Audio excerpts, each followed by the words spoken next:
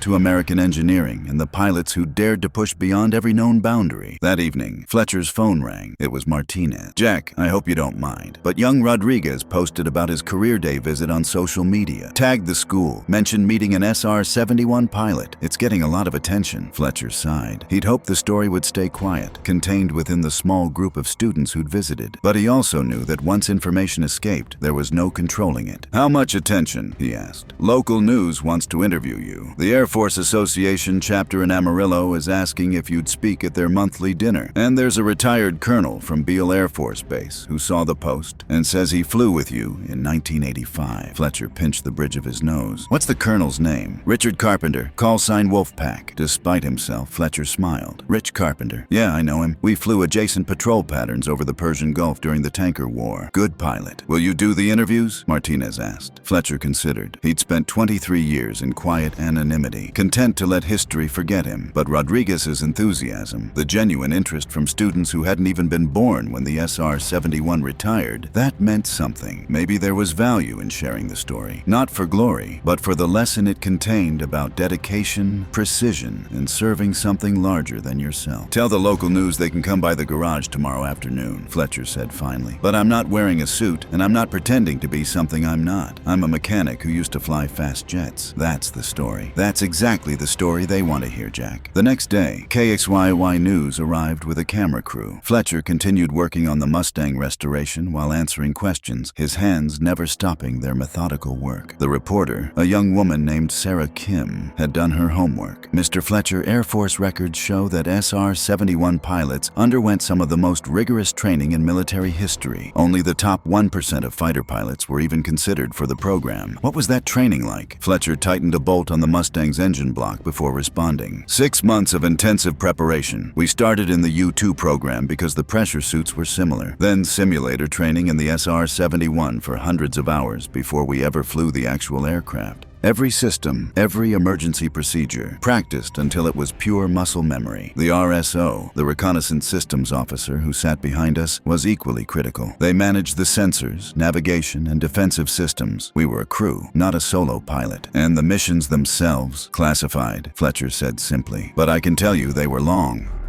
8 hours in a pressure suit, flying a route that might take you over multiple countries, all while maintaining exact altitude, exact speed, exact position, no room for error. If you deviated from the flight plan, you might trigger an international incident. Kim pressed gently. There are stories about SR-71s outrunning missile. Can you confirm those? Fletcher allowed a slight smile. I can confirm that when a surface-to-air missile was fired at us, our standard response was to accelerate and climb. At Mach 3.2 and 85,000 feet, no missile developed during the Cold War could catch us. The Soviets tried. They failed. Every time. The interview aired that evening, and the response was immediate. Within 24 hours, Fletcher's garage had become a minor landmark. Veterans stopped by to shake his hand. Aviation enthusiasts asked for photographs, and the local VFW post organized a special ceremony to honor his service. Fletcher attended reluctantly, uncomfortable with the attention, but gracious to everyone who approached. During the ceremony, Colonel Richard Carpenter appeared, now in his 70s, wearing a blazer covered in military decoration. The two old pilots embraced like brothers. "Jack Fletcher," Carpenter said warmly. "Still the quietest badass I ever flew with." "Rich Carpenter," Fletcher replied. "Still the loudest, I see." The room laughed, and Carpenter addressed the assembled veterans and community members. "Let me tell you about Jack Fletcher. In 1985, we were conducting a surveillance mission over a hostile area I still can't name. My reconnaissance systems failed halfway through the route. Complete blackout. Jack was flying parallel coverage about 50 miles away. Without hesitation, he extended his mission by 90 minutes, flying the pattern twice to ensure we got the intelligence we needed. He landed with less than 15 minutes of fuel remaining. Never mentioned it in the debrief, never asked for recognition. That's who Jack Fletcher is." The applause was genuine and prolonged. Fletcher stood, clearly uncomfortable, but met Carpenter's eyes with quiet gratitude. After the ceremony, as the crowd dispersed, Rodriguez approached with his parents. "Mr. Fletcher, these are my parents. Mom, Dad, this is the pilot I told you about." Rodriguez's mother, a woman in her 40s with kind eyes, shook Fletcher's hand warmly. "Thank you for inspiring our son. He hasn't stopped talking about your career day presentation." "Your boy asked good questions," Fletcher replied. "He'll make a fine pilot." "Actually," Rodriguez interjected, "I wanted to ask if you'd write a recommendation letter for my academy application. I know it's a lot to ask, but your endorsement would mean everything." Fletcher studied the young man. He saw the same hunger he'd felt at that age, the same drive to push beyond ordinary limits. "I'll write the letter," he agreed. "But only if you promise me something. If you make it through the academy, if you become a pilot, remember that flying is a privilege, not a right. Respect the aircraft, respect your crew, and respect the mission. Do that, and you'll have a career you're proud of." "Yes, sir," Rodriguez said, shaking Fletcher's hand with fierce determination. 3 months later, Rodriguez received his acceptance to the Air Force Academy. Fletcher's recommendation letter, written on simple notebook paper in precise handwriting, had described a young man who asked the right questions and understood that greatness often hides in unexpected places. As Fletcher returned to his quiet life in Amarillo, the story of the mechanic who flew Blackbirds became part of local legend. But Fletcher himself remained unchanged, arriving at his garage every morning at 7, leaving at 6 in the evening, treating every engine with the same meticulous care he'd once applied to the world's fastest aircraft. On clear nights, he would sometimes stand in his driveway, looking up at the stars, remembering what it felt like to fly at the edge of space. The Blackbird was gone, retired to museum, but the lessons it had taught him about precision, dedication, and quiet excellence remained. Have you ever met someone who changed your understanding of what greatness looks like? Someone whose quiet competence challenged everything you thought you knew about success? Share their story in the comments below. At Secrets Never Told, we believe the most powerful legends are the ones that never sought the spotlight.